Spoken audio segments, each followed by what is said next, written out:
Ja, vanochtend heb ik handen vol bonen geplukt. Sommige ochtenden was het genoeg, andere ochtenden was het minder.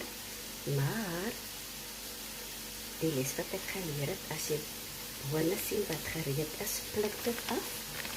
En elke keer als je plukt, dan komt daar nieuwe bonen bij. Zo, dit is waarom ik elke ochtend uitgegaan heb. En dan omtrent aan van bonen geplukt. En die resultaten is dat ik weer die bonen geplukt heb. Ja, dus daar die afdeling van die tuin gaan nou bewerkt worden voor een volgende plant. Ik moet nog besluit wat ik daar gaan doen, maar die grond is baie vruchtbaar daar. En ja, maar na een familiebezoek in die Kaap, dan met de begrafenis, het ons gisteravond baie laat gekom en ik het vandaag maar afgevat.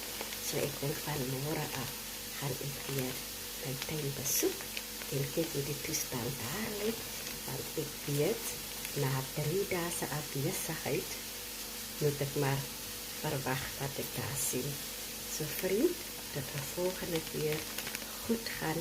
Bye! Ek is Maggie van Next Learning Journey. Bye!